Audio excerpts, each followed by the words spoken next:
4x4 Fortuner white colour നല്ല അടിച്ചാപ്പച്ച് വണ്ടി കിട്ടും. അതാ 0995 നമ്പർ തന്നെ മുസ്തുക്ക എങ്ങനെ ഇല്ല 2011 വണ്ടി 11 മോഡലാണ്. റീ രജിസ്ട്രേഷൻ ആണ്. കേരള നമ്പർ ആയിക്കോളും. നമ്പർ 4x4 ആണ്. അതെ അതെ ഫുൾ പക്ക വണ്ടി. വണ്ടി കുഴപ്പമില്ല, നല്ല വണ്ടി. ടയർ ഇത്ര കമ്മിയുണ്ട്, വേറെ ഒന്നുമില്ല. ടയർ കമ്മിയുണ്ട്, ബാക്കി ഒരു പ്രശ്നമില്ല. ഫുൾ ഗ്യാരണ്ടി പറഞ്ഞു കൊടുക്കാം. കുഴപ്പമില്ലാത്ത വണ്ടി. കിലോമീറ്റർ ഓടിക്കണെന്നാല് കിലോമീറ്റർ 1,00,000 എത്രയാണ് ഓടിയത്? ഒന്നാമത്തെ ഓടിക്കുന്നുണ്ട് 2,12,000 കിലോമീറ്റർ.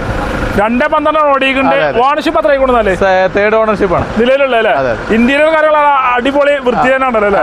കട്ട് മുട്ട അങ്ങനത്തെ പരിപാടി ആക്സിഡന്റ് കാര്യങ്ങളൊന്നും ഫുള്ള് ക്ലിയർ ഉള്ള വണ്ടിയില്ലേ? 4x4 വണ്ടി. എത്ര വണ്ടിക്കാണ് ചോദിക്കണ്ടേ? ഇത് നമ്മൾ 9,000 രൂപ ചോദിക്കണേ. എന്തെങ്കിലും അടിച്ചു കൊടുക്കാം. 2011 മോഡലിലെ കേരള നമ്പറായ വണ്ടി 9 ലക്ഷമാണ് ചോദിക്കേണ്ടത്. എന്തായാലും കുറച്ച് വരും. ഏകദേശം ഒരു 6 ലക്ഷം 6 ലക്ഷം വരെ മാക്സിമം ലോൺ കിട്ടും. ടയർ ഭാഗം കുറച്ച് കമ്മിയുണ്ട്, ബാക്കി ഒരു പ്രശ്നം കാര്യങ്ങളൊന്നും ഇല്ല. തട്ട് മുട്ട റീപ്ലേസ് കാര്യങ്ങൾ ഇല്ലാത്ത വണ്ടി കേട്ടോ. വെന്നോളി വന്ന് ചെക്ക് ചെയ്ത് ഉറപ്പെടുത്തിട്ട് വണ്ടി അറിഞ്ഞോളെ കൊണ്ട് വെന്നോളി ചെക്ക് ചെയ്ത് ഉറപ്പെടുത്തിത്തോളി. നമ്പർ എൻ്റെ 0995 നമ്പറുണ്ട്.